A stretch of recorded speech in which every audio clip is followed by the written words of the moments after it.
60% bus சாரதிகள் போதைக்கு அடிமை. அமைச்சர் பிமல் கூறுகிறார் என்பதாக அதற்கு தலைப்பிடப்பட்டிருக்கிறது. கொழும்பு மற்றும் அதனை ஆண்டிய பகுதிகளில் பயணிகள் போக்குவரத்து சேவையில் ஈடுபடும் சாரதிகளில் சுமார் 60% கடுமையான போதைப்பொருள் பாவனைக்கு அடிமையாகியுள்ளதாக நெடுஞ்சாலைகள் மற்றும் நகர அபிவிருத்தி அமைச்சர் பிமல் ரத்நாயக்க தெரிவித்திருக்கிறார். 60% பஸ் சாரதிகள் போதைக்கு அடிமை அமைச்சர் பிமல் கூறுகிறார் என்பதான செய்தியும் தினக்குரல் பத்திரிகையுடைய முதற் பக்கத்தில் வெளியாக இருக்கின்ற செய்தியாக காணப்படுகிறது. கண்டி மாவட்டத்தில் போக்குவரத்து நெடுஞ்சாலைகள் மற்றும் நகர அபிவிருத்தி தொடர்பான விசேட அபிவிருத்தி குழு கூட்டத்தில் கலந்து கொண்டு உரையாற்றுகின்ற பொழுது இந்த விடயத்தினை அவர் தெரிவித்திருக்கிறார்.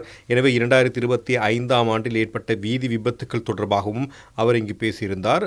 அவர்களில் பெரும்பாலானோர் மதுபானம் மற்றும் போதைப்பொருள் பயன்படுத்துபவர்கள் என கண்டறியப்பட்டுள்ளதாகவும் அவர் தெரிவித்திருந்தார். போதைப்பொருள் பயன்படுத்தும் தமது சாரதிகள் குறித்து பஸ் சங்கங்கள் அதிக அளவில் தகவல்களை வெளிப்படுத்தியுள்ளதாகவும் அவர்களில் 60% போதைப்பொருள் பாவனைக்கு அடிமையாக உள்ளதாகவும் அவர் கூறியிருந்தார்.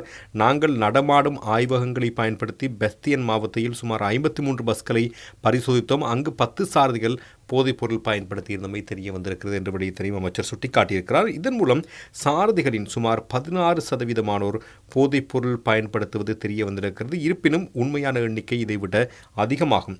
பரிசோதனை நடத்தப்பட்ட மறுநாள் ஏராளமான சாரதிகள் பணிக்கு சமூகம் அளிக்காததன் மூலம் அதனை நாங்கள் உணர்ந்து கொண்டோம். அவர்கள் நிச்சயமாக போதைப்பொருள் பயன்படுத்துபவர்கள். அதனால்தான் அன்றைய தினம் சோதனைக்கு அஞ்சி பணிக்கு வரவில்லை என அமைச்சர் விவரம் குறிப்பிட்டிருந்தார். மேலும் அவர் கூறுகையில், இதுவே தற்போதைய நிலைமை. இவர்களில் சிகிச்சை பெற விரும்புவோருக்கும் நாம் சிகிச்சை அளிப்போம். ஆனால் அடாவடித்தனமாக செயற்பட இடமளிக்கப் போவதில்லை.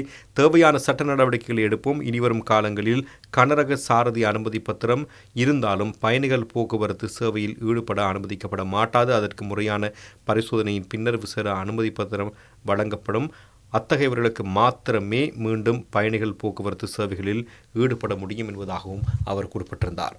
போதைப்பொருள் பாவனையோடு இணைந்ததாக மற்றொரு செய்தி வெளியாக இருக்கிறது. 2025 வீதி விபத்துக்களில் 2700 பேர் வரை உயிரிழப்பு என்பதாக அதற்கு தலைப்பிடப்பட்டிருக்கிறது. நாட்டில் 2025ஆம் ஆண்டில் இடம்பெற்ற வீதி விபத்துக்களில் 2700 பேர் வரையிலான உயிரிழந்ததுடன் இந்த விபத்துக்களில் அதிகமானவை சாரதிகளுடைய போதைப்பொருள் பாவனையால் இடம்பெற்றவை என்றும் அமைச்சர் பிமல் ரத்நாயக்க சுட்டிக்காட்டியிருக்கிறார். கடந்த வெள்ளிக்கிழமை நடைபெற்ற ஊடகவியலாளர் சந்திப்பிலேயே அமைச்சர் பிமல் ரத்நாயக்க இதனை தெரிவித்திருக்கின்றார். 2025ஆம் ஆண்டில் வீதி விபத்துக்களில் 2700 பேர் உயிரிழந்துள்ளதுடன் அவர்களில் 2000 பேர் வரையிலான பாதசாரிகளும் மோட்டார் சைக்கிள் உள்ளிட்ட வாகனங்களில் சென்றவர்களுமே ஆகும்.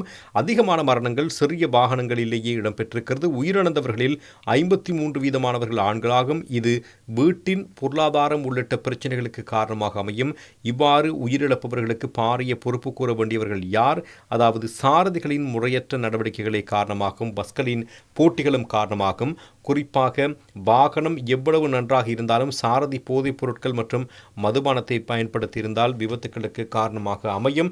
இதனால் நாங்கள் வாகன சாரதிகளிடம் போதைப்பொருள் பரிசோதனைகளை நடத்துகிறோம். அந்த வகையில் பஸ் சாரதிகளிடமும் போதைப்பொருள் பரிசோதனைகள் நடத்தப்பட்டிருக்கின்றன. இதன்படி பெஸ்தியன் மாவட்டத்தில் முதல் நாளில் 59 பேரிடம் பரிசோதனை நடத்தப்பட்ட பொழுது அவர்களில் 10 பேரின் மாதிரிகள் போதைப்பொருள் பயன்படுத்தியதை உறுதிப்படுத்தியிருக்கிறது. இதற்கு மேலதிகமாக இருக்க வேண்டும். இதற்கு மறுநாள் பெஸ்தியன் மாவட்டத்தில் பஸ் சாரதிகள் பலர் பணிக்கு வரவில்லை. அவர்கள் போதைப்பொருள் பரிசோதனையில் சிக்கிவிடுவோமா என்ற பயத்தினால் வராமல் இருந்திருக்கலாம். இதுவரையில் வாகன சாரதிகளிடம் இடையே போதைப் பொருள் பாவனை தொடர்பான பரிசோதனைகளை நடத்துவதற்கான சட்டம் இருக்கவில்லை. ஆனால் இப்போது அந்த சட்டம் வந்துவிட்டது. இதற்காக நடமாடும் பரிசோதனை கூடங்களும் அமைக்கப்பட்டிருக்கின்ற விடயத்தினை அமைச்சர் பிமல் ரத்நாயக்க தெரிவித்திருந்தார்.